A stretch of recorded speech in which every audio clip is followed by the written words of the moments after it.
പത്തനംതിട്ട നഗരത്തിലെ അനധികൃത ഫ്ലെക്സുകളും ബോർഡുകളും പത്തനംതിട്ട നഗരസഭയുടെ നേതൃത്വത്തിൽ നീക്കം ചെയ്യുകയാണ്. ഇന്ന് രാവിലെ തുടങ്ങി പത്തനംതിട്ട എല്ലാ റോഡിലും അനധികൃതമായിട്ടുള്ള ഫ്ലെക്സുകളും കാര്യങ്ങളും റിമൂവ് ചെയ്ത് ഇവർക്ക് പെനാൽറ്റി കൊടുക്കുന്നുണ്ട്.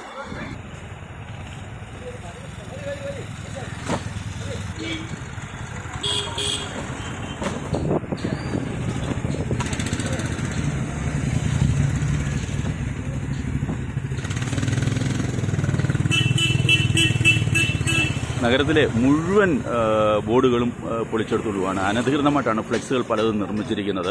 നിരോധിച്ച ഫ്ലെക്സുകൾ 2019 ഹൈക്കോടതി ഇത് ഫ്ലെക്സ് നിരോധിച്ചത്. എന്നാലും ഈ ഫ്ലെക്സുകളൊക്കെ തന്നെ വ്യാപകമാണ് പത്തനംതിട്ട നഗരത്തിൽ.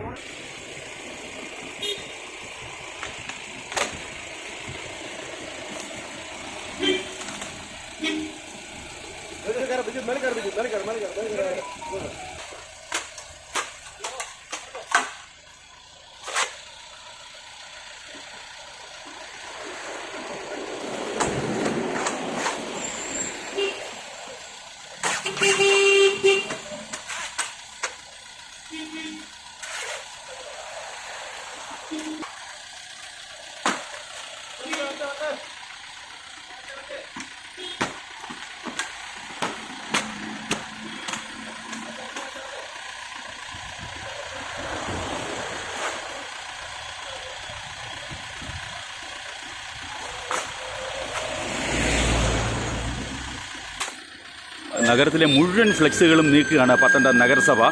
വ്യാപകമായിരുന്നു നിരോധിച്ച ഫ്ലെക്സുകൾ. എന്താണ് ഇപ്പോൾ ഈ നടപടിക്ക് കാരണം? ഇപ്പോൾ ഹൈക്കോടതിയിൽ ഉത്തരവുണ്ടായിരുന്നു. മുൻപേ ഉത്തരവുണ്ട് അനധികൃത ബോർഡുകളും മറ്റും ബാനറുകളും തദ്ദേശ സ്വയംഭരണ സ്ഥാപനങ്ങൾ നീക്കണമെന്ന്. അതിൻ്റെ ഭാഗമായി ഞങ്ങൾ സ്ക്വാഡ് രൂപീകരിച്ചിട്ടുണ്ട്. അത് എല്ലാ മാസങ്ങളിലും ഞങ്ങൾ ചെയ്യുന്നുണ്ട്. എന്നിരുന്നാലും ഓരോ ഉത്സവ സീസണിലൊക്കെ വരുമ്പോൾ അനധികൃതമായിട്ട് തന്നെ ബോർഡുകളൊക്കെ തന്നെ ഇവിടെ സ്ഥാപിക്കുന്നുണ്ട്. ഇനി നഗരസഭ ഇത് നോക്കി വെച്ചു ഉറപ്പിക്കുന്ന പ്രശ്നമേ ഇല്ല. എല്ലാ ദിവസങ്ങളിലും ഞങ്ങൾ സ്ക്വാഡ് ഇറങ്ങി അനധികൃത ബോർഡുകൾ നീക്കാൻ ശക്തമായ നടപടി സ്വീകരിക്കുകയാണെന്ന് അവരും അറിയിച്ചോളും. ഇതിന് ഫൈൻ ഈടാക്കുന്നുണ്ടോ? ഫൈൻ ഈടാക്കുന്നുണ്ട്. ഫൈൻ ഈടാക്കുന്നുണ്ട്. നഗരസഭ ഫൈൻ ഈടാക്കും. ഇത് പാലിച്ചില്ലെങ്കിൽ ശക്തമായ നിയമ നടപടികൾ തന്നെ മുന്നോട്ട് പോകും.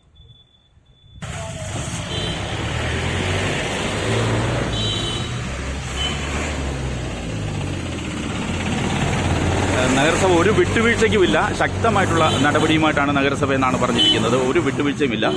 മുഴുവൻ ഫ്ലെക്സുകളും റോഡ് പാതപക്കത്തുള്ള മുഴുവൻ ഫ്ലെക്സുകളും നീക്കുമെന്ന് തന്നെയാണ് പറഞ്ഞിരിക്കുന്നത്.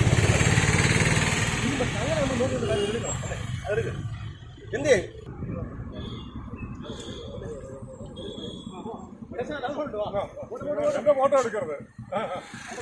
അതങ്ങനെ വേറെ കാട്ടേ മറ്റേ കിടക്കട്ടെ, അവർ മാറ്റിക്കോട്ടെ. എന്താ കട്ടേ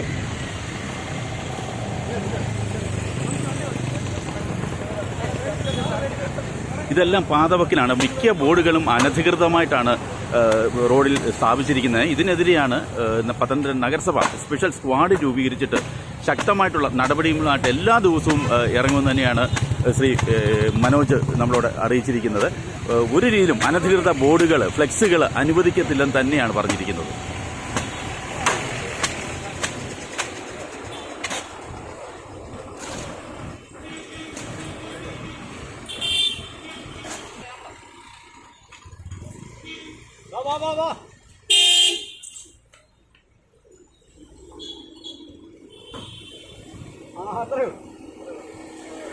എടുത്ത് വണ്ടി